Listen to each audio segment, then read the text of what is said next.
monarchy. It's not. But the combination of a republican democracy effectively means democracy, which is the will of the majority, can lead to complete silencing of non-majoritarian voices or minority voices. So a republican democracy envisages a situation where the legislative body is not just populated by people in the majority, but it is equally populated by people in the minority, so that there is some kind of a pushback between the majority and minority, and it is not seen as a brutal rule by the majority or a brute rule of the majority. So,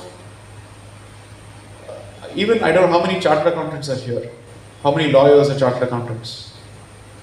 Anybody who runs a company or who understands how a company works knows that even in the Companies Act there are specific provisions that permit minority shareholders to approach the company law board or the company law tribunal alleging oppression and mismanagement of the minority by the majority.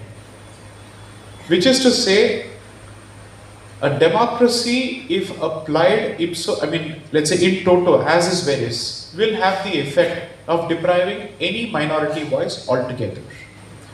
A republican democracy means that you make sure that the government is in the hands of the majority with a check and balance in the form of a minority which will stand in the opposition or sit in the opposition. So that is the meaning of a republican democracy. And the body in which this entire pushback plays itself out is the legislative body of the parliament. So hence, both typically are meant to go together. So it is possible for you to be democratic and still not be republican, and therefore be majoritarian, anti-minority altogether. And I don't use the word minority in a religious sense, because the parliament does not use, the constitution does not use the word minority in a religious sense. If you take a look at Article 29, you can just Google it up, anybody can do it these days. It specifically speaks of cultural minorities, linguistic minorities, or any section of the society. So, for all practical purposes, a Sanskrit speaking population could be treated as a minority for the purposes of Article 29. Or a Tulu speaking population in a non-Tulu majoritarian state could be treated as minority for the purposes of that state. And majority and minority are never to be understood from a country perspective. There are judgments on the point, and the constitution also indicates that to some extent. Those are questions to be addressed from a state to state perspective. Because you could be a national minority and you could be a local majority. Kashmir being a very good example of it. Next. Thank you, sir. The next question is from Mr. Vineet Narayana Shastri M, who is a student. Welcome, Vineet Narayan Shastri. And his question to you is, he says, Namaste Sai Deepak ji. How do you see the next 30 years of this country, given the fact that demographic change is happening rapidly, and there is also the illegal immigrants problem? Government is not doing anything about that.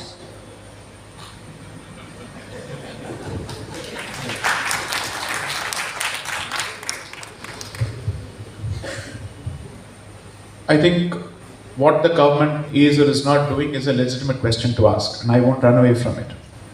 But before that, just consider this. Hindus are in trouble when they are in a minority. They are equally in trouble when they are in a majority.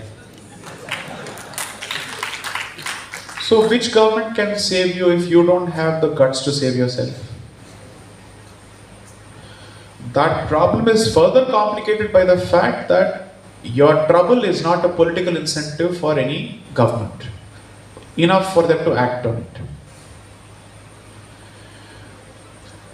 The next 30 years, I think, we are in 2025. I previously said that another quarter of a century could be problematic. In my recent engagements, I have advanced the timelines to say we are looking at a 10 or 15 year problem, not a 25-30 year problem anymore. And which means, if you see repeated instances of demographic imbalance, and you see someone constantly testing the waters to see what will the reaction be from the state, let's test the waters, that means someone already knows that they have the numbers, plus the state does not have the will, nor the society has the will.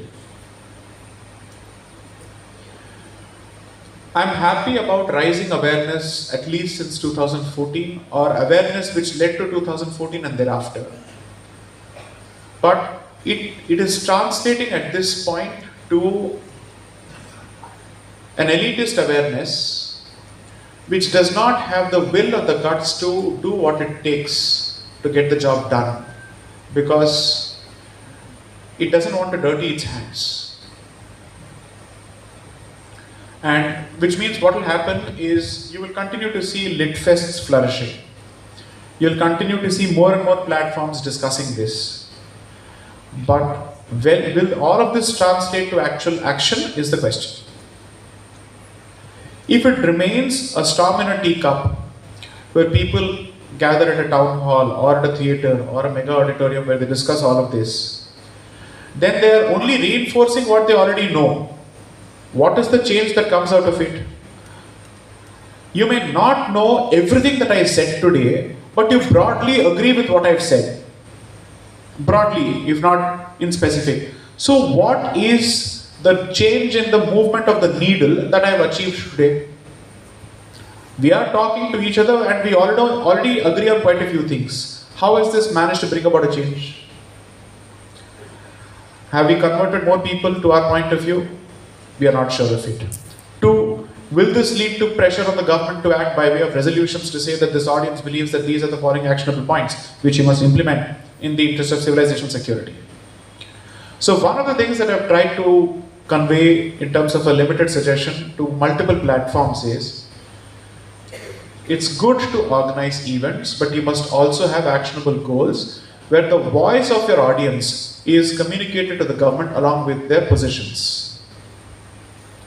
Lit fests must have clear plans as to what are the issues that we want the government to address. The other side does this brilliantly.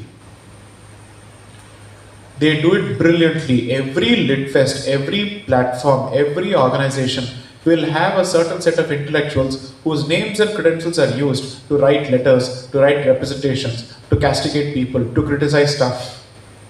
We have not learned that yet. 2, here's my limited prediction or assessment of how this is going to play out. Because of a young demographic which is hungry for technology and growth, all things being equal and we don't get sucked into the race to the bottom called the reservation battle, our economic future is decent. Unless we go back to the freebie model, we go back to the hyper-reservation model and we kill everything that is possible. You can't speak of startups and competing with China in the same breath as reservations. I don't see how that works. Or at least unfettered reservations. Have some limits, respect the constitutional mandate of 50%, make sure that only the deserving community gets it, do away with the creamy layer. If you don't do that, this conversation is basically a conversation about India's doom. There is no way India will ever be a decent power to begin with. We are not even a middling power today. We are nowhere close to being a superpower. We are not even a developed economy. We are an aspiring developing economy which has been in this mode for the last 50, 60 years. Or maybe the last 20 years. Be realistic about where you stand. Because if you delude yourself that I've already reached a certain position, you will never reach there. Tell yourself that there's a long way to go. While this happens, even after the last 11 years since 2014, I have not seen a clear change in the DNA and the attitude of the Indian state in ruthlessly coming down on mischievous elements in the society. It still handles them with kid gloves. And it has no stomach for confrontation. It has a soft underbelly which is constantly being punched, and it has happened over the last, I think, at least since 2019, we've been seeing the streets in constant action and a constant fire mode. So to change the definition of terrorism from bomb blasts to urban warfare or street warfare, because that is what it has changed into. Because you don't know how to hit a mob or you don't know how to deal with a mob, Plus, if it happens to have infants and women, that's it, God save us. Now, we don't know which God that will be. So, I don't see this as a particularly great period unless we change our approach and attitude.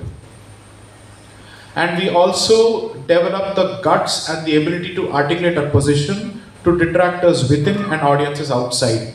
Have a very clear strategy of articulating your positions. Unfortunately, the last 11 years has been an example or a testament to a decent vision with average execution and terrible communication.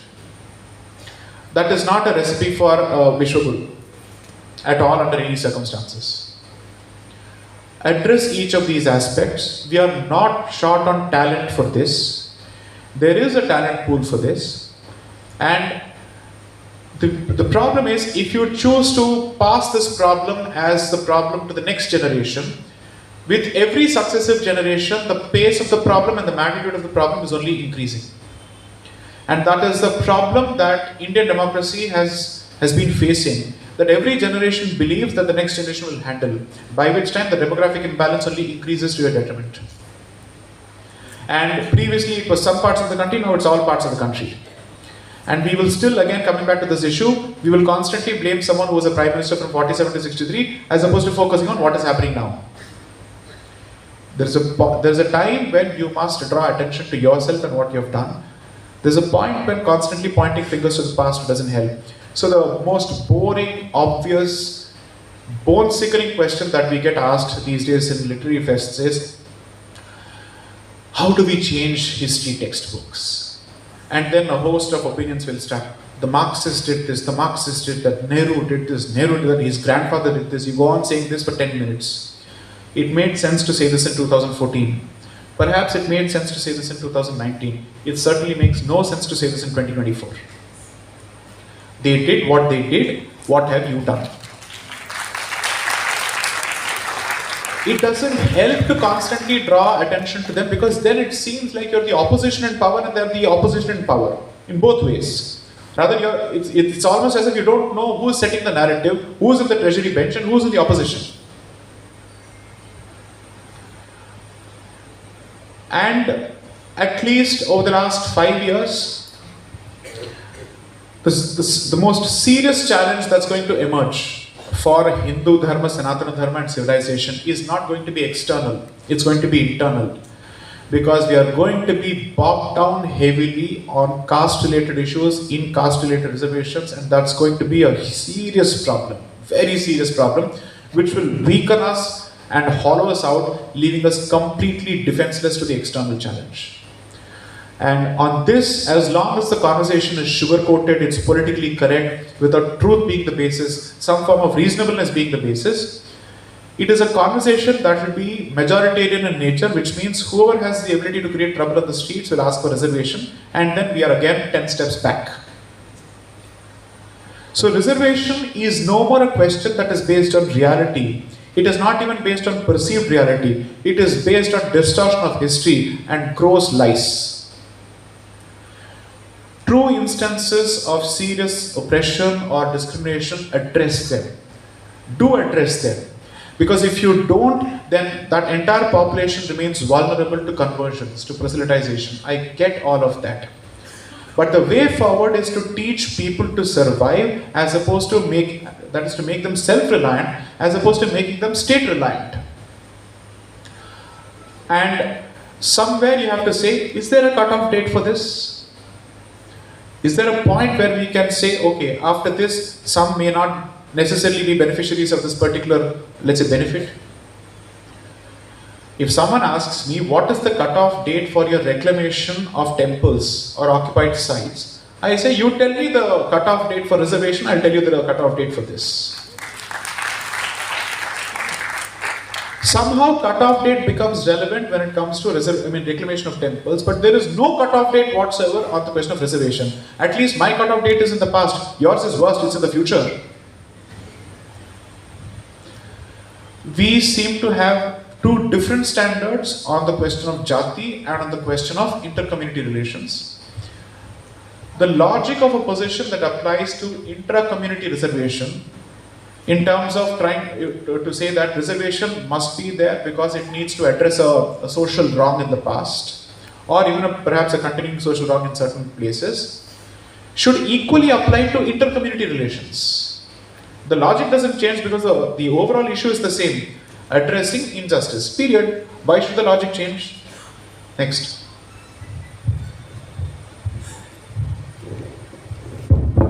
Thank you, sir. The next question is from Sri Lakshmi, who is a law student. Welcome, Sri Lakshmi. So her question is, in Shabarimala judgment, it was stated that Hindus who worship women as goddess have sanctioned women on the matter of devotion. This observation is completely against all facts.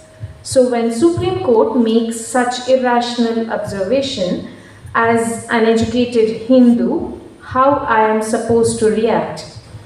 Will I be subjected to contempt of court proceedings? No. Criticism of a judgment is completely par for course. There's nothing wrong with it. There are judgments to the effect that you can even criticize a judge, not just the judgment. The Supreme Court has said as much. That not every criticism of a judge is necessarily contempt of court. But if the criticism is meant to prevent him from doing justice or to handle a matter, that is where contempt of court begins. However, if assume for a moment the conduct of a particular member of the bench leaves a lot to be desired, criticism is perfectly justified. There are multiple judgments on the subject. Two, one of the problems of this original Sabarimala judgment of 28th of September 2018 was that sweeping observations were made. Sweeping observations were made that Hindu Dharma does not permit this, does not permit that. Please realize Hindu Dharma is an agglomeration of sampradayas, and every sampradaya has its own sets of rules. So you don't get to judge the practices of the Kamakhya temple based on the practices of the Kanchi Kamakshi temple. You don't get to judge Tirupati on the anvils of Padmanabha Swami temple. Because they are different parts. Even in the tradition, they represent different parts of the Devi. They will have their own practices altogether. One may be left-handed, the other may be right-handed. One treats menstruation a certain way, the other treats menstruation a different way. You don't get to comment. Because the very same Hindu diversity that you constantly celebrate for the sake of ornamental argument is represented in the diversity of practices. You can't say Hinduism is a diverse set of traditions and then apply a blanket rule for all temples across the board. So those blanket observations in the judgment reflect an institutional misunderstanding or lack of understanding of the diversity and depth of Hindu Dharma, Sanatana Dharma. That is therefore, according to me, the highest possible level at which we need decolonization. Mental decolonization. Serious decolonization. That they look at the traditions of this land through the lens of a tourist. Because when you go to a zoo or when you go to a foreign land, you're looking at those people as curious onlookers. They are the subjects of your study. But when you look at your own culture like a tourist, there's a mental problem. It's like looking at your parents through the lens of a neighbor. Makes really no sense. So, according to me, mental decolonization is seriously important, and the best part is finally several voices on the bench of the Supreme Court have started saying we need to decolonize our approach to the Constitution, we need to decolonize our approach to the judiciary, we need to decolonize our approach to institutions of this land who are unfortunately litigants before our courts. So there is some hope for change, but the judiciary can never be faulted in isolation because the judiciary is a reflection of the society. It's not as if they have been parachuted from the heavens. They are from the society. And second, at least over the last 40 years, what has happened is even if there is a diverse set of voices, some batting for the civilization within the constitution and some speaking against the civilization under the pretext of the constitution, certain set of voices have been constantly being given prominence. So they are called the narrative, and the others who oppose them are called counter narrative. Who said you are allopathy and Ayurveda? Why is Ayurveda not the mainstream? Why is allopathy not the counter narrative? So I think the good part of what has happened in the last 11 years is that voices of dissent have started challenging the status quo. And which is perhaps the reason that by the time the Sabarimala matter went for a reference to a 9-judge bench, read the 9 questions that have been framed for reference to the 9-judge bench. It is a reflection of introspection by the highest court of the land, saying, maybe on matters of religion, we may not know enough. We may not understand enough. So it is not up to a secular constitutional court to distill what is an essential religious practice of a place, because you may not know enough to determine what is essential and what is not essential. Those are the 9 questions which were framed through the review petition, 55 review petitions that were filed against the original Sabarimala judgment, and the references awaiting. And those questions clearly show why the original judgment was sent to review. Today, the practice of Sabarimala as it existed prior to the September 2018 judgment has been restored because of this very order. So to answer your question, fortunately that institution seems to be still open to introspection and a change of perception when presented with the right kind of push. The operative word being not right, but push. So what this Sabarimala movement tells me from a larger perspective is, no constitutional battle is a pure legal battle. It is also being fought in the court of public opinion. You want the latest example? Places of Worship Act. These are battles which are also being fought in the court of public opinion. I am not saying public opinion must necessarily influence judicial outcome, because they must stick to the black letter of the law, the position on merits, and do justice to it. But the public should not believe that they have no voice in this entire situation. They do have a voice.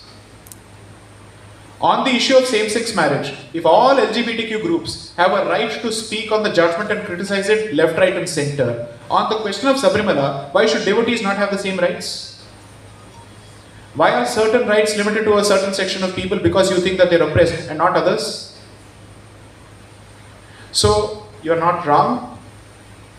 And let's end it on a positive note, that the institution is introspecting.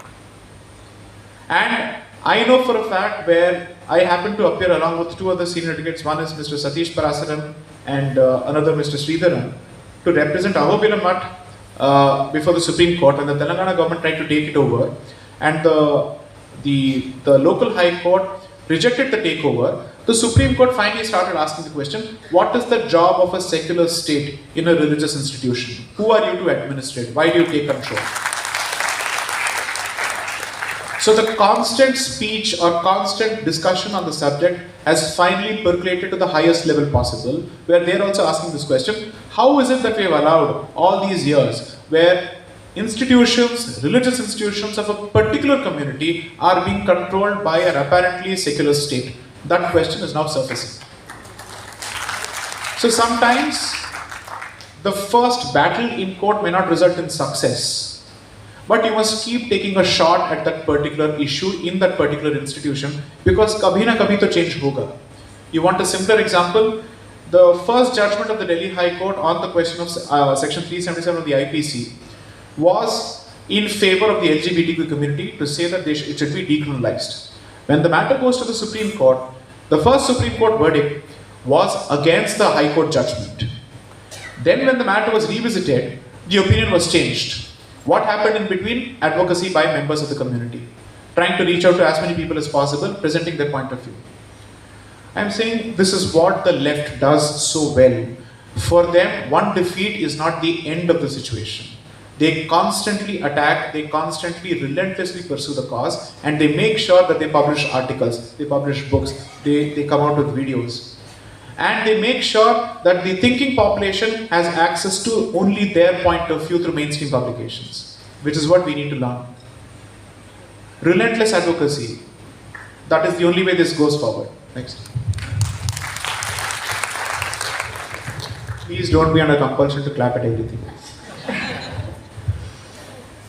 Since there are a lot of students, especially law students, we are giving this privilege of having the last question from yet another student.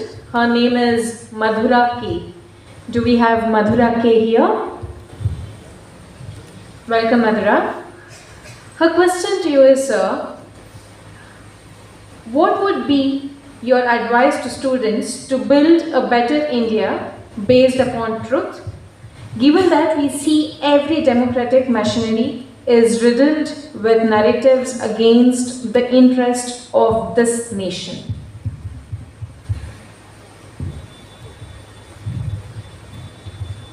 The thing about too much exposure to information is also too much exposure to negativity. And especially information that comes through social media platforms. I can confidently say, having been in this battleground for the last 8 years, is despite all the challenges facing us, I am still an optimist.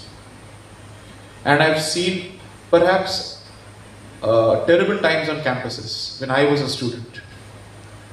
I've lived through 98, the no confidence motion in 96. I've seen Kargil, I've seen 9/11, I've seen 26/11. I saw the results of 2004 and its repercussions on campuses. I've seen and I've lived through all of that. And I can say, any day today we are better off. So finally we have a voice. These kind of platforms on such topics would have been unimaginable maybe even 5 or 10 years ago. This would be almost no-go. This would be considered harakiri for organizers. And today you're able to talk about these topics. You have an audience. So draw a leaf from X-Men. Mutants have finally found a place. And they're able to identify each other through social media platforms. And they're able to collaborate. A lot of my friends, I don't know them, not from Adam, but not from Manu. And I know them only through social media platforms because of a common bond, which is ideological, or cultural, or civilizational. So I had 2 students walk up to me recently at the Pragjyotishpur Lit Fest in Guwahati that was held just a few days ago. And both of them come from as left an institution as it gets. It's the Tata Institute of Social Sciences. And they are from, I think, the Guwahati campus. Both of them know that they don't subscribe to the leftist ideology. But they are stuck in a campus that is virulently left. And virulently anti-non-left. And they were looking for people to bond and at least survive in that place. Somebody was wearing the thread and the other realized that this was wearing a bindi. They identified each other. And they started talking to each other. And they realized, oh, you're also from the same camp, okay. We will talk. And that's how they started building a resistance on the campus. When the anti-CA protests were raging in TISS and similar institutions, I know for a fact the number of emails I got from those campuses, from students, telling me, sir, you continue the fight outside, we will continue the fight inside. With consequences for their careers and their futures, they took out pro-CAA protest marches on the campus of TISS Mumbai. So a lot of students are risking it, going out on a limb and defending their positions openly, finally. My reading is actually different. I don't think we have been in the minority. We have just been a non-vocal majority. So it's like this, out of 100 people, 30 people have been shouting. Their narrative has become the mainstream. 30 people know that they want to shout. 30 people don't know which way to go. 10 people don't care. So once from the outside, someone like me or Anand or Vikram or anybody else says, we are here, start the fight. Start the battle. We will protect you legally. We'll give you the arguments, but don't back down. Don't back down. They did it. And that results in the rest of the 30 people thinking, where should we go? Now, out of them, some people might not have an opinion because of lack of knowledge. You give them knowledge and then we'll see what will happen. Some people are opportunists, they'll see which way the wind is blowing. Aaj Congress, us din BJP, now we'll see. So they'll try and balance those positions. What has happened is this 30 now has a vocal 30 to oppose it, and there's a proper split in the remaining 40, meaning thereby that nobody gets to say that campuses will stay left like Indian roads. No. Keep left will be a rule only on Indian roads, not on campuses anymore. That we are very clear about. So my job has been to go to these institutions and say, let's start a small fire here, Narayana, Narayana, we do this and go.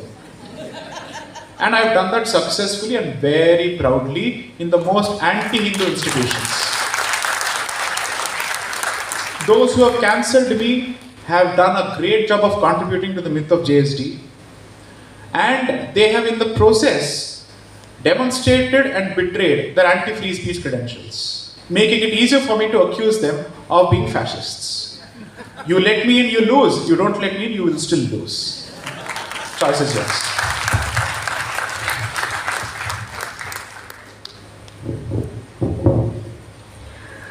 Thank you, sir. Thank you for addressing all the questions presented to you today in the most insightful and thoughtful manner one could ever do. We are almost at the end of today's program, and I kindly request everyone to remain seated until the conclusion. We will be closing with the playing of Vande Mataram, and it is essential that we all pay our tribute and respect during the moment. I urge you to stay until then and join us in this solemn gesture. Your cooperation is greatly appreciated. While we move on to the last segment of today's program, there is an announcement that I would like to do for the audience today. There is a book that has been released this morning with the title Samvidhana Badalaye Siddu Yaru.